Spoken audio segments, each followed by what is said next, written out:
Welcome back to the Library, dear wanderers. Today we're heading back to Library Wing 1, the Hidden Nest.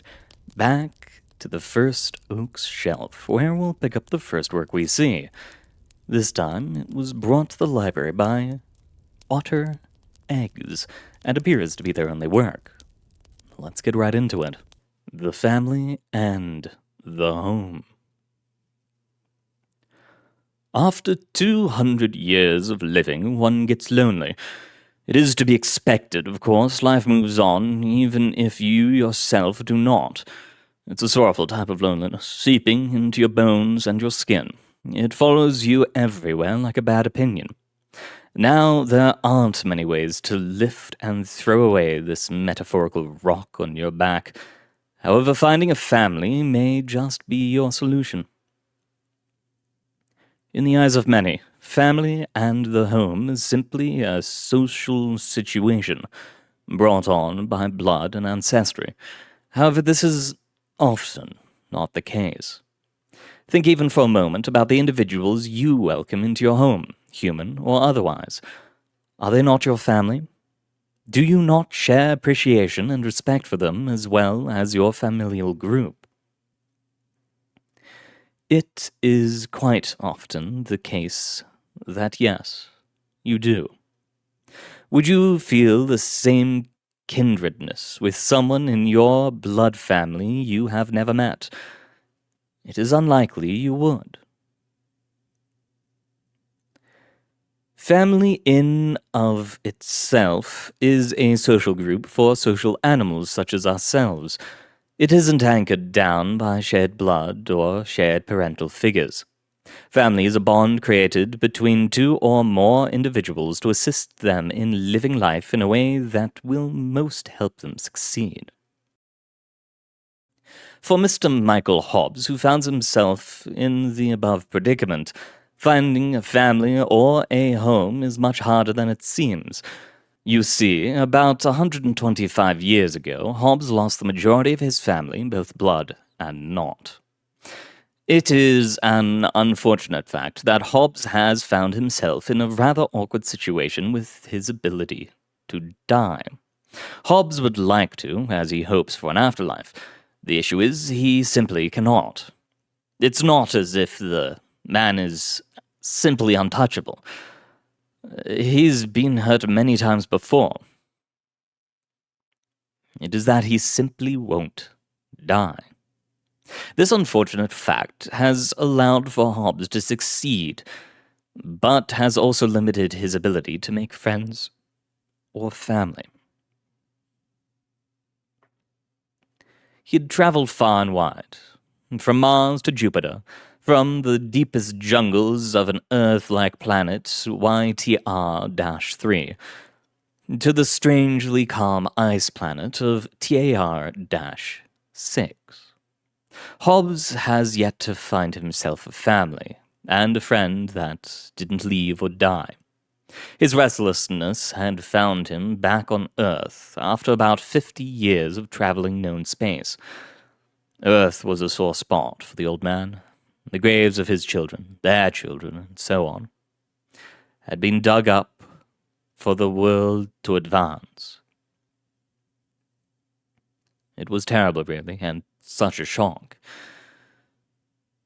Hobbs had been off-planet for half a century, and went back to leave a bouquet of positively lovely Targonian flowers. Much to his dismay, he had no trace of them left. His beautiful children had been torn from the memory of the soil and in turn the world. The individuals he had raised for many, many years had been forgettable, apparently. As much as it angered him, however, time passed, and he was the only one alive who still visited the graveyard to pay respects. Hobbs sat in the cockpit of the Mark 9 Mars home-style cruiser, a relatively small ship, and pondered. What could he do from here? There really wasn't much he could do. He was lonely, and generally there was nothing left to do that he hadn't done before.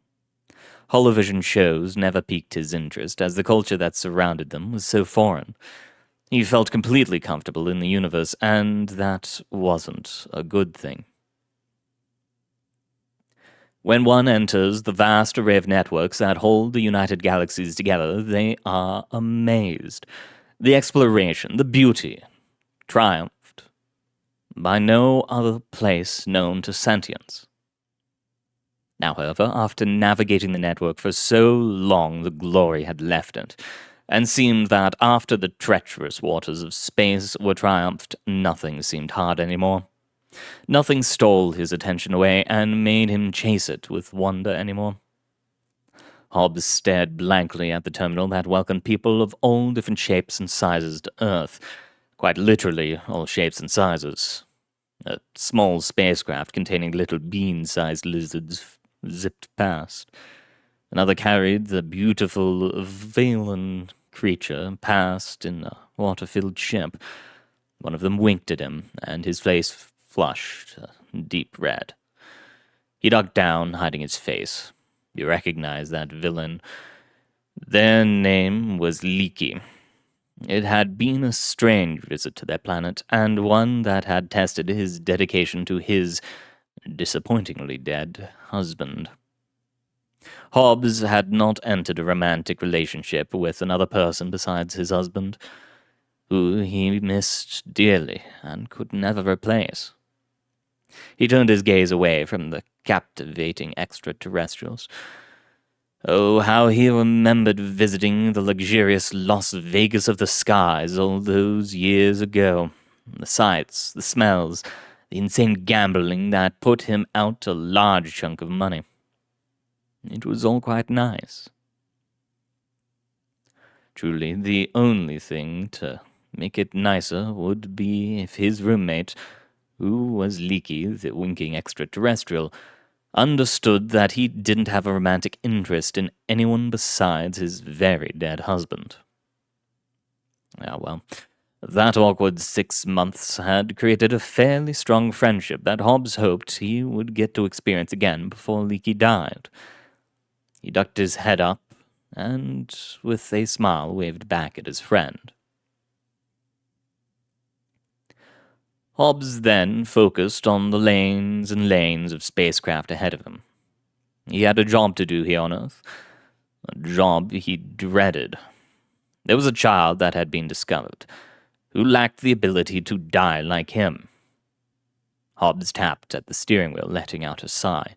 He wished another hadn't been born. As bored as he was with life, he didn't wish this fate upon anyone. The victim's family had seemed nice, which made it all the more worse. Security was tight as usual. They checked his bags and raised an eyebrow at the admittedly falling apart spacecraft.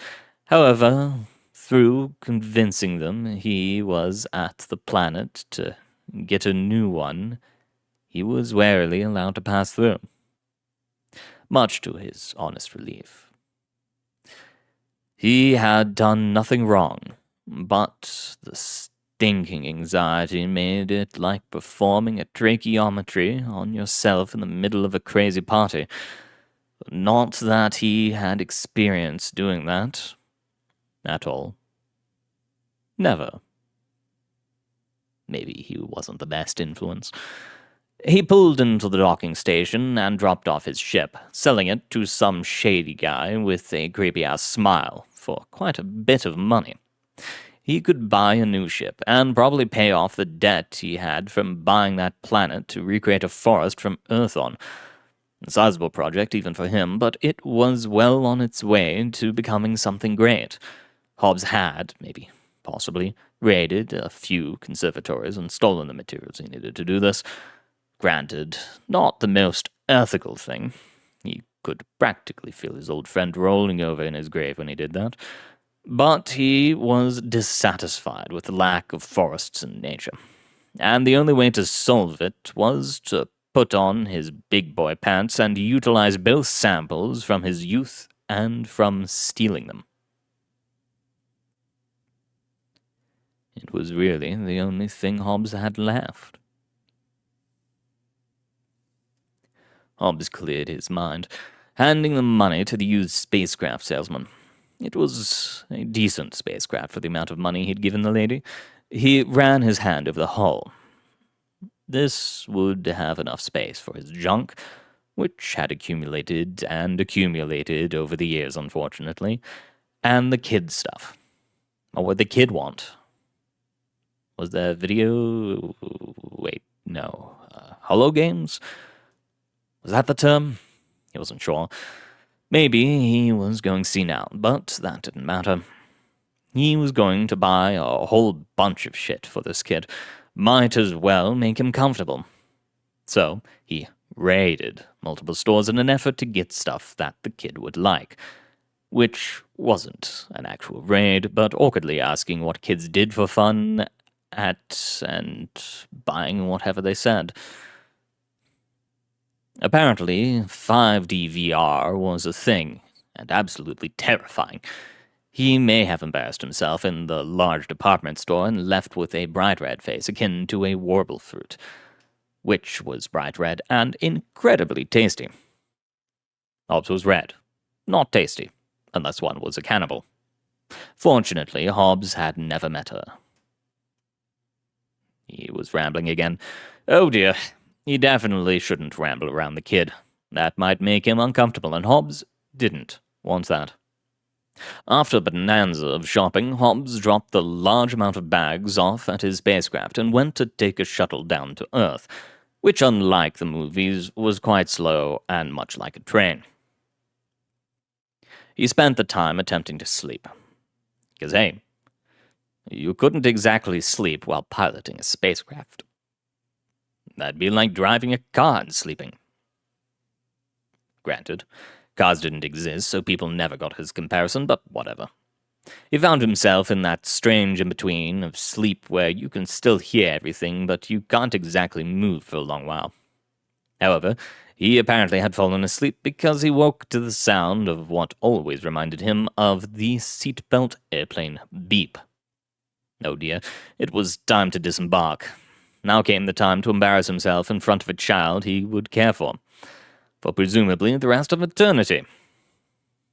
Oh boy. As much as he missed the wonderful and stunning forests that used to cover most of the world, he had to admit the cities were very scenic. Well, the forests still existed, it was just that they were much smaller, and Hobbs wasn't allowed in, so he considered them long gone. He gazed up at the disappointing, not neon signs guiding you into weird and wondrous boutiques and knick-knack stores. It really was quite a wonder here. Hobbs was disappointed he couldn't visit them, or rather that he personally chose not to spend money there. Oh well, he'd have time when he took the kid on visits. Hobbs made his way up the elegant steps that met with a very large and very tall apartment complex. Oh, whoa. This kid's parents were loaded as hell. Hobbs hoped that his scraggly appearance and fairly long hair didn't make him look bad. He brushed off the dust and awkwardly greeted the AI teller, who welcomed Mr. Hobbs, that sounded very weird to him, into the Williamson Condos and Suites. He nodded with slight anxiety and made his way to the elegant two-doored elevator leading to the kid's apartment. After a harrowing ride in a high-speed elevator, Hobbs found himself outside the door of Mr. and Mrs. Amani. They welcomed him in with wide eyes and quick glances around the hall, presumably to ensure that none of their neighbors had seen such a dirty figure interacting with them. They guided him to a large living room, in which they sat him down on a chair. They sat across from him next to their two children, a boy and a girl.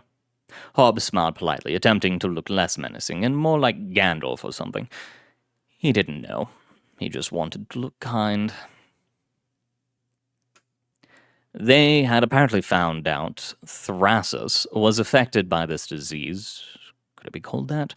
when he'd been crushed by a falling shelf and had not died, much to their happy surprise, and they'd shared the same concerns that Hobbs did. Well, a fair amount less gruesome and more optimistic, but Hobbs wouldn't fault them for that. They'd contacted Hobbs after they met with the doctor, who sent them up and up and up until the Canadian government had informed them the fact that there was another like their child. They'd given the family Hobbs's contact information, and boom, here they were. Hobbs nodded along and accepted with a firm handshake as a promise to care for their child. It didn't take long for both Hobbs and Thrasers to be riding down on the elevator again, and it was rather awkward. The kid wore a backpack and Hobbs held the rest, 2 rather sizable suitcases and a duffel. Hobbs couldn't blame him. He'd take just as much, if not more. "I'm sorry you have to carry so much," Thrasers said. No, it's fine. Don't worry about me, he responded cheerfully, smiling at Thrasers. It may have taken the 2 a little while to get to the shuttle terminal in the dark, but they did make it, and with minimal injuries. Hobbs had to admit he had been a bit clumsy and missed the curb, which had resulted in loud giggling from Thrasers. They made it in time for the last shuttle of the day, and boy was Hobbs glad to sit back and relax. Not sleep. He had to keep Thrasers safe. Like, seriously, who names a kid like that? It had been very convenient, however, when the kid had fallen asleep. He didn't want him to have to experience what sleeping in an actual spacecraft was like. Hobbs was just dozing off when the beep went off. Damn, why did it have to happen at the worst times? He groaned, gently waking up the kid, and collected their vast array of bags. Thrasers looked really sleepy, and Hobbs sure as hell didn't like that. But he had to do what he had to do. He couldn't carry all the bags by himself, plus the kid. He could drop something important, or hell, even the kid. So he tried to casually talk, but ended up sounding like one of those deadbeat dads in the old Christmas movies. So, Thrasers. "Call me T. Please, Thrasers is a weird name." Very true. Hobbs was glad they could agree on that. T then. What do you like to do for fun? T paused as if thinking. "I like playing with my toy kitty. He is nice." Oh? I didn't know toy cats were a thing. I've only ever had real ones. "You've owned a real cat?" Mm-hmm. Multiple. I've got a few at home in my barn waiting for me. Meaning, you can have one. Wow, I've never even seen a real cat. Is it true they always land on their feet? The long discussion on cats continued well into their trip. Apparently, T was surprised that cats came from the lions and tigers he saw in the zoo. It was also apparent that T definitely needed help learning basic life skills and how to operate as a human being. Rich people, how the hell would they survive without money? This, disregarding the fact Hobbs bought himself his own planet and hasn't worked in a long while. He himself is a rich person, he just refused to acknowledge it. Then the talking stopped. Hobbs turned his head, confused, only to see T zoinked out in his seat. Another one bites the dust. Hobbs smiled softly to himself, gently piloting his ship deep into the unknown recesses of space. When T woke up, he woke up to green, very bright green, many shades of green, and a very soft thing being placed on his chest. He opened his eyes only to be greeted by the face of something he'd only seen in pictures, a cat. It was true, they really were the softest things ever. He just wanted to hug it until he died. It was so brilliant. He was so glad Mr. Hobbs had brought him here. Morning, sunshine. Welcome to the land of the living. T didn't understand a word of that, but just nodded along. He looked around, utterly amazed. Where are we? I've only ever seen stuff like this in documentaries. T said excitedly. His eyes flicking around, it seemed to try to see every tree. We're home, T, Hobbs said, and T could barely believe it. T didn't know what to think about family. For him, family had always been through blood, nothing else. But he found himself feeling strangely comfortable around Mr. Hobbs. It was very weird.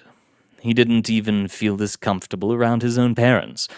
It just seemed that Hobbs was very excited to have him and was clearly doing his best. He wasn't uptight. He wasn't scary. Hobbs was kind of dopey and weird, but he really liked that. So now, after getting to know Hobbs, T thought maybe, just maybe, that family isn't centered in the blood you share or the ancestors you have. Maybe it's a social grouping made up of people who genuinely care for each other. And maybe he was starting to feel at home with Hobbs. A wonderful story about family, home, and the relief of a curse of immortality. Honestly, I wish there was more works written by this author in this same vein, because this was absolutely lovely to read. I hope you all enjoyed, but our time does come to a close here. Thank you very much for coming. Good luck out there, dear wanderers, and I hope to, of course, see you all next time.